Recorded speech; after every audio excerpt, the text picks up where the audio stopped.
Okay, Otari 5050.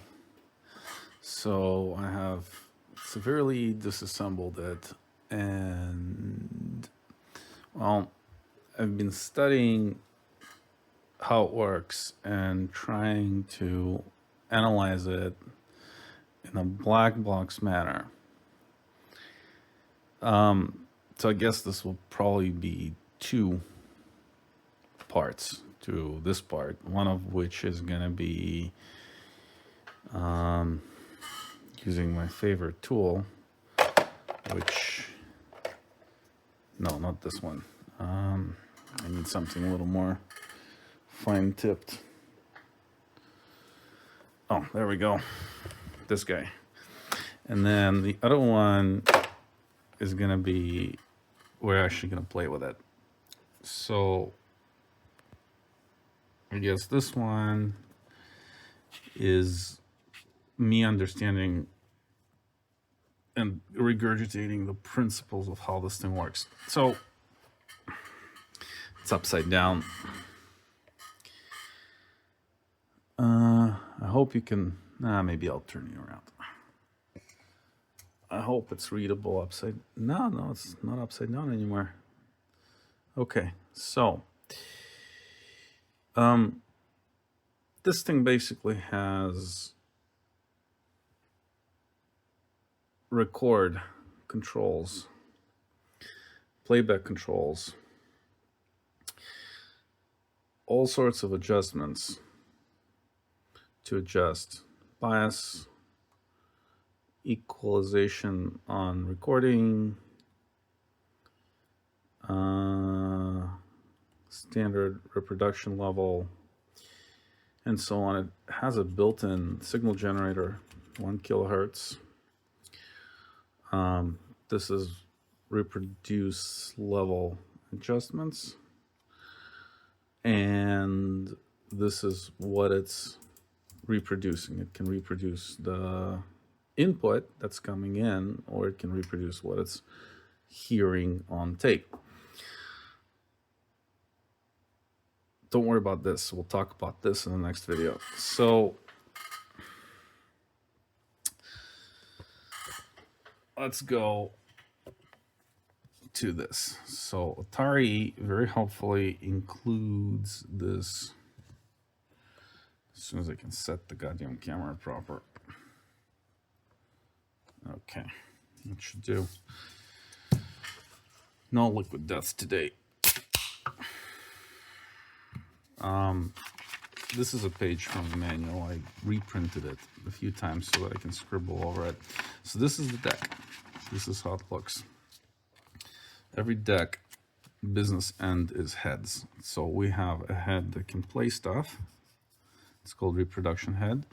And then we have a head that can record stuff, which is called record head. Because we need to erase stuff before we record stuff, and on the head stack, which is now removed and waiting to be rewired before I send it out to be relapped. If you look at it, tape goes from left to right. So this is erase head. This is 2-track reproduction head.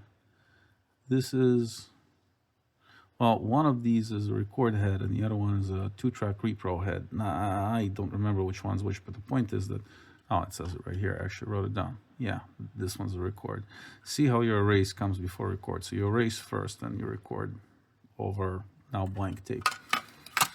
Anyway, so therefore you have the erase head. So this is the business end. So if you're playing stuff, just playing stuff off of your tape, it comes off of the reproduction head. And the next thing it goes into is called reproduction equalizer, or reproduction equalizer amplifier. Why do we need a reproduction equalizer? Well, so if you have a phono cartridge, if you have a phono preamp, on vinyl, the bass, meaning low frequencies, are recorded at lower amplitudes than your treble, your high frequencies. And it has to do with the mechanicals of how the needle, bounces up and down in there. So if you are reproducing it, well, if you just reproduce it flat, you're going to have no bass and a crap ton of treble. So what you want to do is you want to boost the bass and de-emphasize the treble, right? And this is very rough. This is nowhere precise, right? But your EQ curve is going to look kind of like that, right? So you're gonna boost the bass a lot. Then the higher the frequency, the less you're going to boost, right? And then eventually you're going to taper off. This is your treble. Again, just rough idea. This is why you have an equalizer in your RIA. So tape has the same thing. I'm still trying to exactly understand what the physical reasoning behind it is. From what I can gather, please don't quote me on this. Go research it on your own. But from what I understood so far after reading a number of articles, it has to do something like this. So tape head is very rednecky way. It's the slit over which we have a magnetic tape passing, right? And the magnetic tape can have a low frequency signal, or it can have a very, very high frequency signal, right? And you can see how the low frequency signal passing over this slit is going to basically go zoom, zoom, zoom, right? And the high frequency is going to go zzz. So the higher frequency signal produces higher voltage on the head. And so we need to, it's the same thing. We got to boost the bass and de-emphasize the highs. Although the curve is different. And we'll talk about the curves, well, maybe in this video, but most likely in the next video. For now, this is why we have this reproduction equalizer. And see, I busted this up, so that's why I have a few of these. Okay, so reproduction head goes into the reproduction equalizer. This is a little adjuster to tweak it, to change that curve basically when you're calibrating.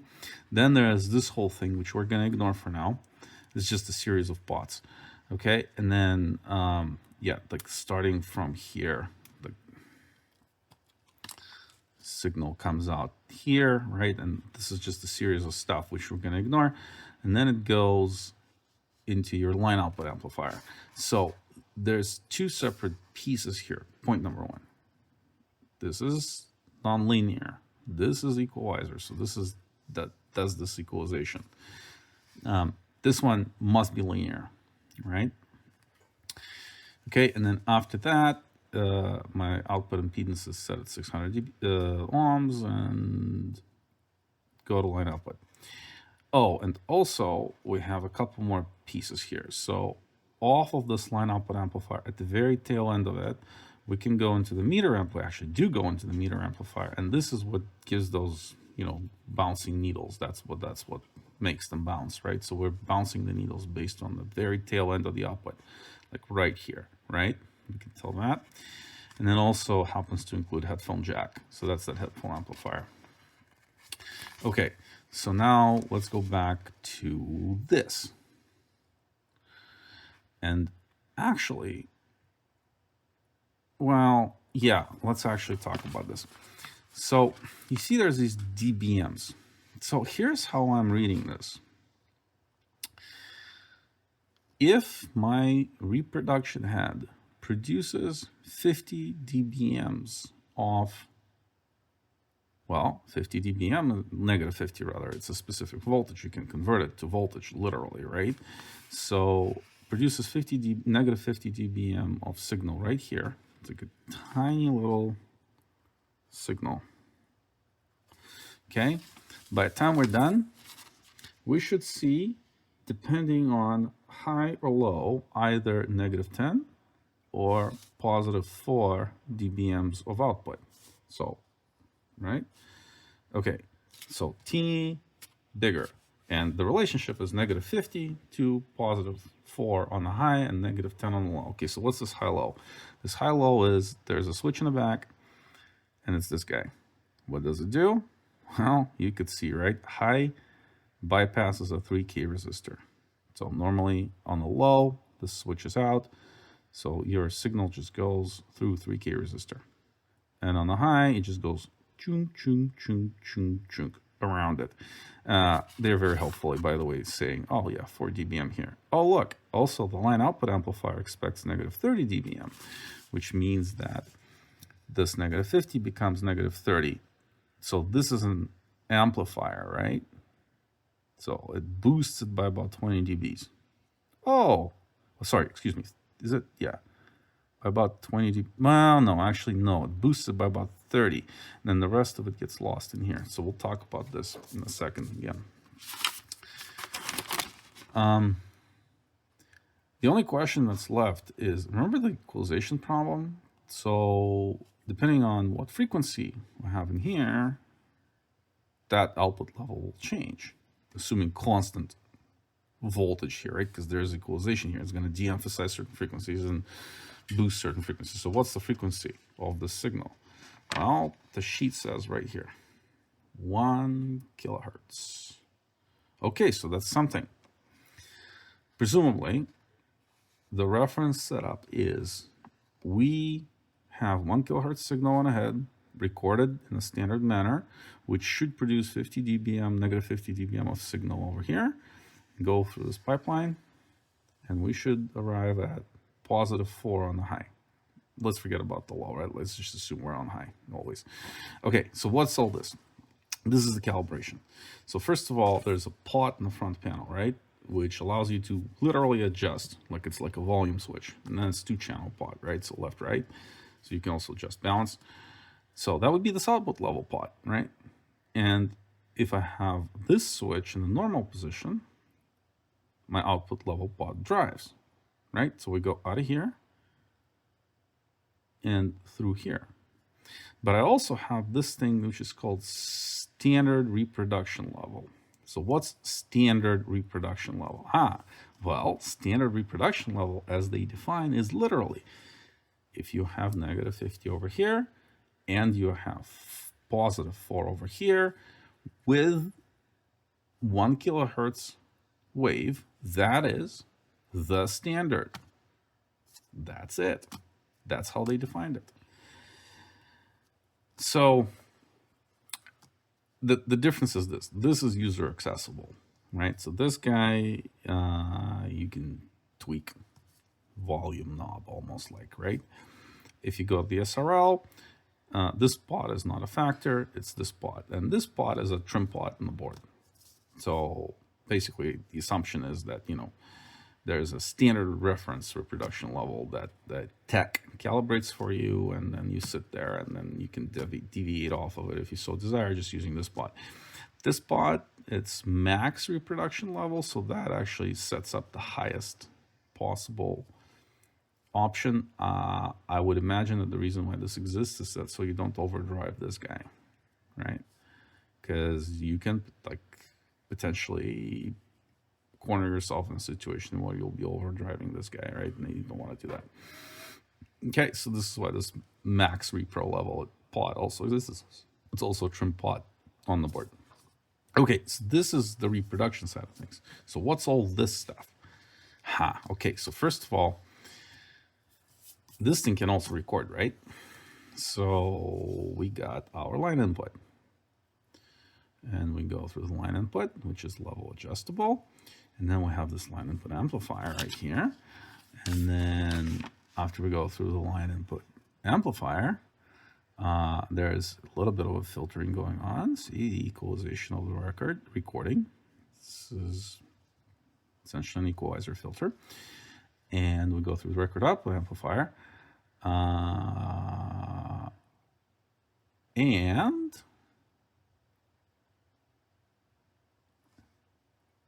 assuming this switch selects record, see normal means normal, it's safe.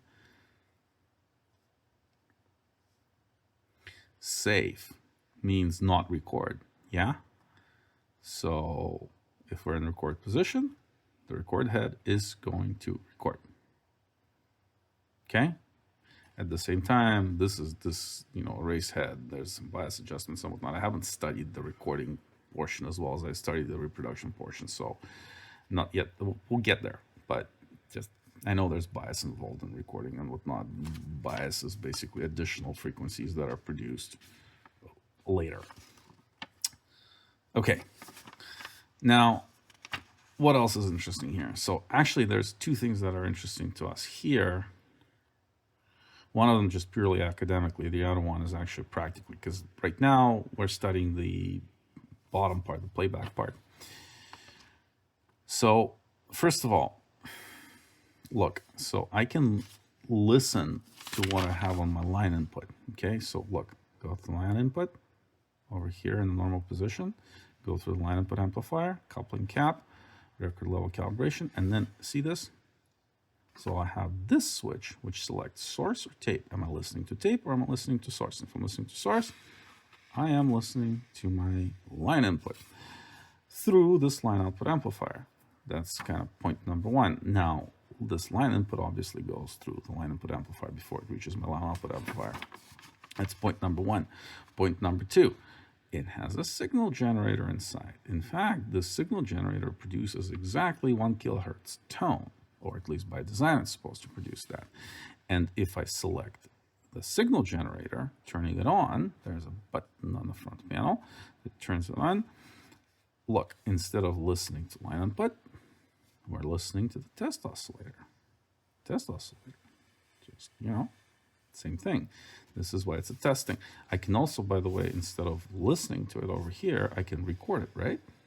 Through my recording circuitry. That comes in later when you're testing your record calibration.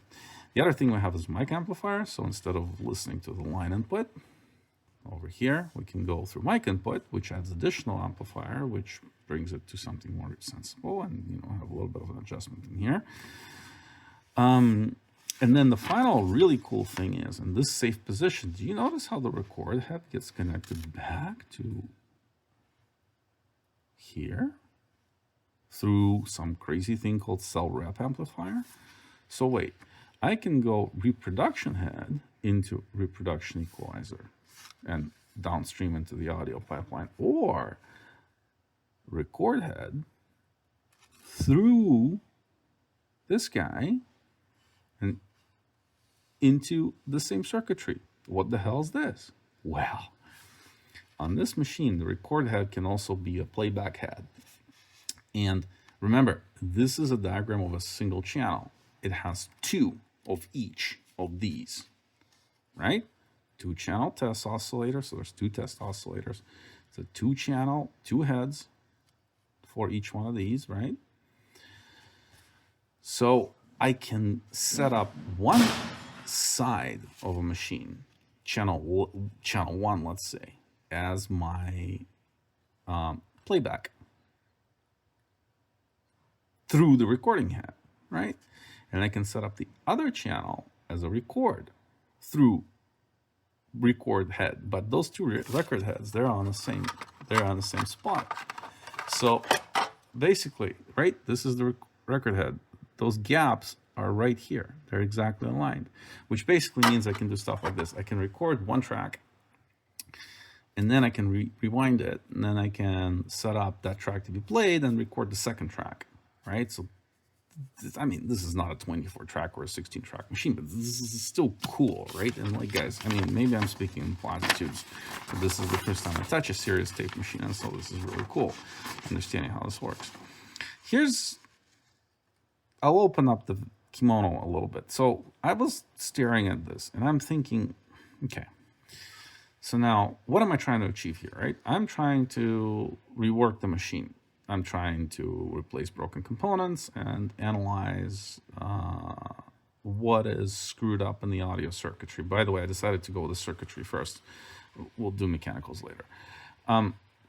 Or as we disassemble circuitry and mechanicals get more accessible, maybe we'll do some mechanicals along the way. But I decided to play with circuitry first. So, how should I say this? So, while I'm repairing and replacing components, I want to be able to tell if I'm making a difference. The problem is this, right? If I'm building an amplifier, I can drive the amplifier with some test signals, and I can look at what's on the output, right? But this is a device, and normally the way you quote unquote drive it is you drive it by playing crap through the reproduction head. You can say, well, you can drive it through line input, and yeah, but this is only going to exercise this and this. It's not going to exercise this or this. But these numbers gave me an idea. What if, I mean, it says negative 50 dBm. What if I literally take the two wires that come off of this head and I put a 1 kilohertz sine wave that is negative 50 dBm in magnitude, whatever volts that is. Again, next video. And why does anything downstream of here, or actually downstream of here, all of this stuff, why does any of this care? How is the electricity made on this side? Doesn't matter. All this is a generator of electricity. I substitute with another generator of electricity. Okay, fine, yes, output impedance and whatnot. But ballpark, at the very least, will it work? Will it work? Staring at this diagram, I had this crazy idea. Put signal in here, and I should be able to see it here. And if that's the case, then I can do this objectively. I can pretend that this is an amp, because it is an amp, okay? I cannot change this. This is a fixed design. The best I can do is send it over to JRF, have them relap it. But I can fix all this stuff, or try to maybe improve it a little bit. And it's an amplifier. At this point, it's a two-stage amplifier. High gain preamplifier, high gain preamplifier, I guess, right? And that was my crazy idea. And I can also obviously do stuff like analyze the distortion characteristics by putting my audio analyzer as input here and listening with the audio analyzers and, you know, here. And so that's what the next one's going to be about. Haven't had a sip yet.